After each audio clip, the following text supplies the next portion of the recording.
So, what did you guys think before we get into any of these shows or movies? M and M, both of them got private screenings to a majority of these movies because, surprise, nobody showed up. Why do you guys think that is? How did you enjoy your private screenings? What was that like? Let me know because I've never experienced it.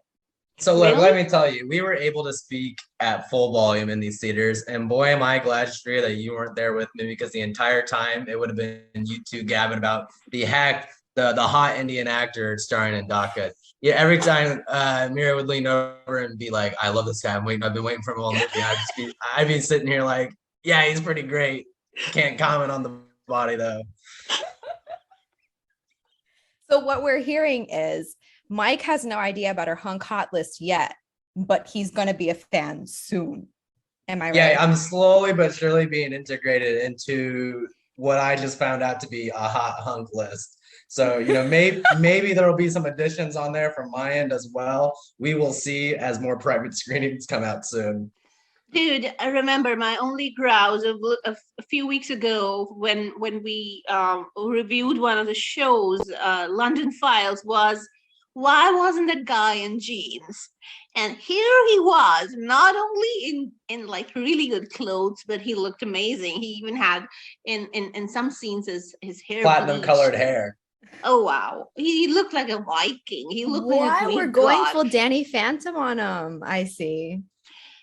Oh gosh, But I this went for story him. is like It is like Lara Croft meets Atomic Blonde kind of a movie. It's about an agent called Agent Agni, highly trained, and she's a deadly field agent, and she has a mission to gather intel and eliminate a baddie called Rudravir. And of course, this baddie, our guy, and he is an international human and arms trafficker, and he's been off the radar for 10 years. And what does she do? She goes right into where he is supposed to be, and she just bombs her way through. Michael, what do you think? Yeah, we certainly got to see 10 differing personalities of the same actress. My personal opinion was that the storyline was very spotty. I had to make a lot of assumptions just throughout the entire movie in terms of, what the protagonist was doing, the different things she had to do to be able to gain access to like some of the facilities she was breaking into. And it was very hard at many points too to even know if we were looking at the same actress. There were just a lot of different wardrobe changes that were hard to kind of follow as well.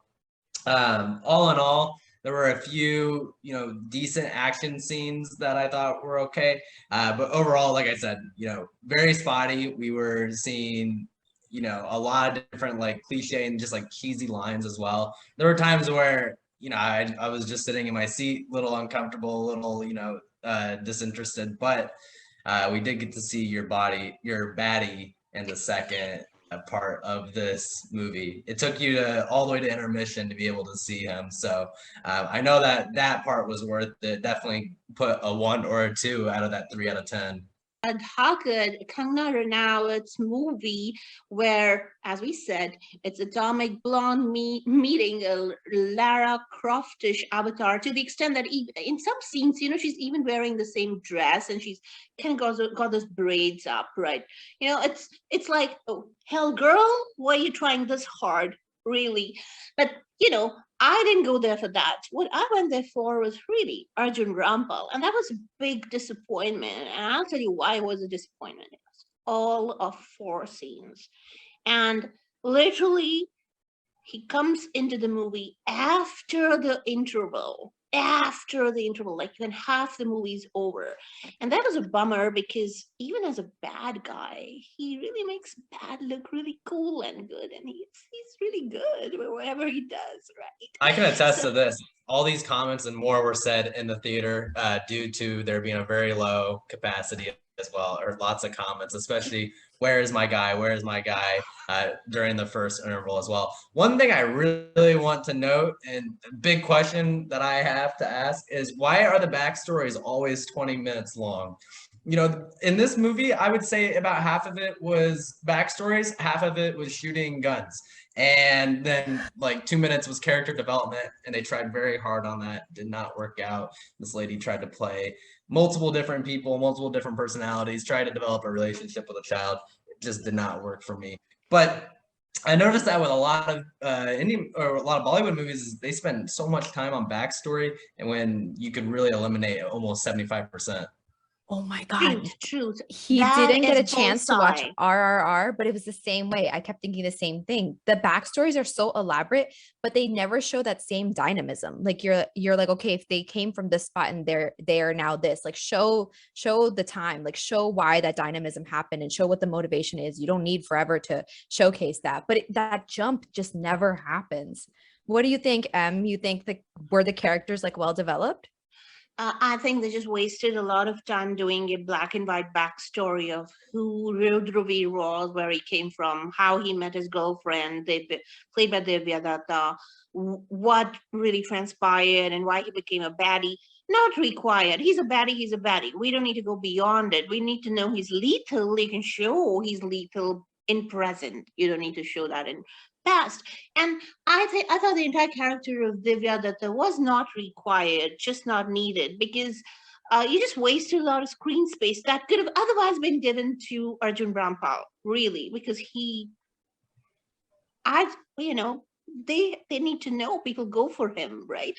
So especially I go for him, but there was a serious issue with the editing and the continuity of the sequences, because half the time, you know, we would look at each other, we'd like, what just happened, why did it jump to sequence, and we literally had to figure out exactly, oh, this must have happened, all right. So we would literally kind of helping each other with a story that we kind of supposed to be presuming, whereas things that we were okay presuming were literally they actually lullabied us to sleep with the sequences.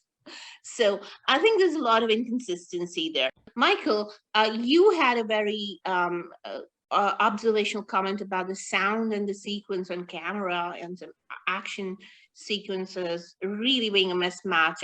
We thought that was a technical fault with the movie, right? Right. There were a lot of technical errors with the final product of this movie. So in one scene there was supposed to be a book with like an iPad in it, but you could see the screen of the iPad moving around on the book a little bit to almost show that like the editing was not done well. Like there must have been a green screen or something inside the book that was just not staying still. There was another also interesting part between the two protagonists, or your baddie fighting the main character, and there were a lot of times where there was these just like weird voiceovers occurring during the fights, in which it was very obvious that they did voiceover recordings during the fights rather than the sound effects and the reactions of the characters being done live. So that was very noticeable. But I think the funniest little technical error that I caught out of this was the actual score and soundtrack of this movie. Throughout the entire movie, I thought that I heard a very familiar tune being played, and it was only at the very end I leaned over to Em and said, I think this is the theme to Kill Bill and Kill Bill 2. Sure enough, after the movie, it was sure enough, lifted after from the movie, Kill Bill. Yeah. It was. Yeah. So, it was almost an identical copy of the Kill Bill theme. We tested it out ourselves to listen. So there were just a lot of different technical things going on here. The editing not done so well, but yeah, that's overall my 2 cents on how well they did on that. And we need to tell people this as well. Of course, we got nothing against the actors. We absolutely love the actors. They're really phenomenal people. Otherwise, Kangana Ranaut is an acclaimed actor. So is Arjun Rampal and Saswat Chatterjee. They're all acclaimed actors, and so is Divya Datta. But we don't know what they were doing in this movie. On the whole, it was such an absolute waste of time, effort, and energy, despite a probable story that could have had good action momentum beneath a very craptacular execution. There was scope of a story. Had they not been so hell-bent upon backstories, this could have been a really good action movie. However, we also want to warn our listeners and audiences that there is brutality towards women and children being shown in this movie. So please watch with caution, and this definitely is not for children. So do you guys think that there was at least something that could have been done to make the movie savable? Because I don't think an overall budget of like 85 crores is something to just throw away. You know, it seems like we have technical difficulties. The screenwriting was horrible. The cinematography was bad. Now I'm starting to question, like, could anything have really saved it? I definitely think this was a problem of the staff or whoever was, I guess you could say, like, part of the development of this film. You know, because one thing that did keep me in the seat was there was a story in this film that definitely could have been done well. I don't think the story itself was something that was written poorly. I think what was written poorly was the development of the characters and how they were delivered. The two, main antagonists of this film were very over portrayed as these psychopaths, and the backstories that served both of them was mostly just to kind of show how brutal these two were, but it was very done over the top.